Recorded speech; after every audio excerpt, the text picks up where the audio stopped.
Hello, this is Ghost, and welcome to another scary video.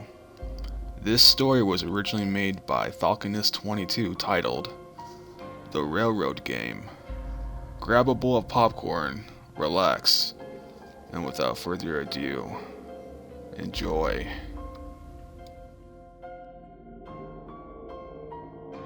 Some neighborhood kids and I are going to commit a felony tonight, but it's no big deal. We've been committing a felony for almost 2 weeks now.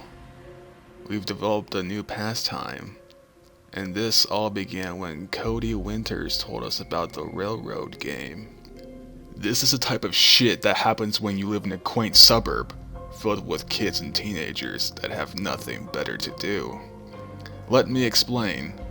Back in the late 60s, the Ironfront Rail Line bought the chunk of property behind our suburb, and the tracks were laid down and connected to a nearby route.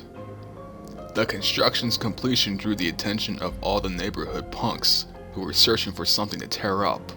In the process, the railroad game was created. The rules of this game are very simple, just like its name.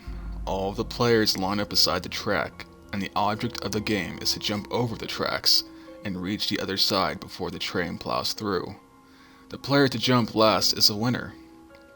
Sometime around 1976, the last game was quote-unquote won by 15-year-old Richie Barker.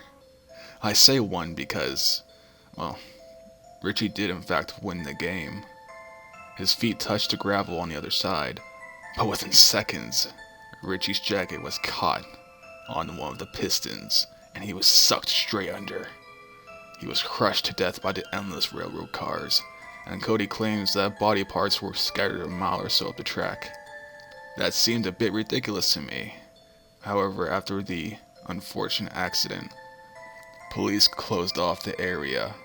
They forced Ironfront to build a fence around the property to prevent youths from wandering onto the tracks again. Nowadays, the barbed wire fence is a piece of junk. We discovered a rusted section instantly, and we easily busted through. Despite the obvious implications of this game, Cody convinced about 6 of us to play it with them. Some of us were skeptical, and I'm really not surprised since Cody got the story from his older brother who's in college.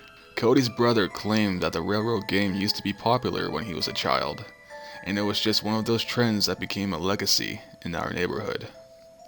To Cody's knowledge, no one has ever been seriously hurt aside from that freak accident. Plus, if any of us won the game, we'd become the coolest kid in the neighborhood. It's not like we weren't playing it safe. We practice endlessly.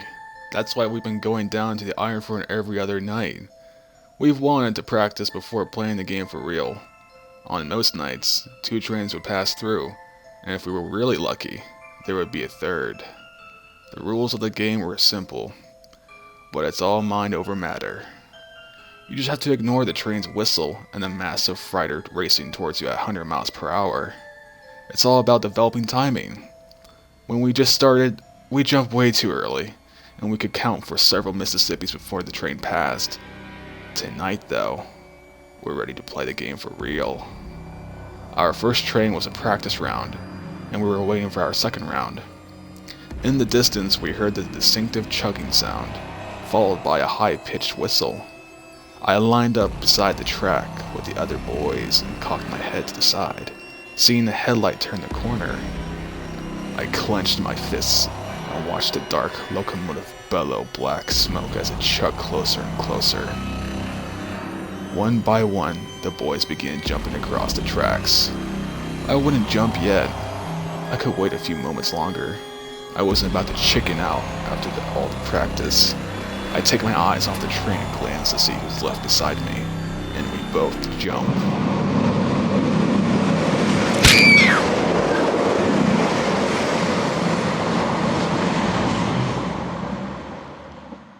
My feet landed perfectly in the gravel as the train barreled in just behind me. Before I could even react, there was a loud pop like compressed air exploding. I would later find out that was the sound of Cody's legs shattering beneath the freight cars. The pop was nothing like the screams or the spray of crimson blood on the tracks. I never knew how powerful the scent of blood could be. It was in the air. I could practically taste it. There was nothing we could do. We could only watch as the cars kept coming, crushing Cody's lower half to a pulp. His agonized screams died down eventually. I don't feel sorry for him though. He knew the risk of playing the game, and I'm not afraid of playing dirty. For almost 40 years, I have been the undisputed champion. Nobody is going to take that from me. Nobody.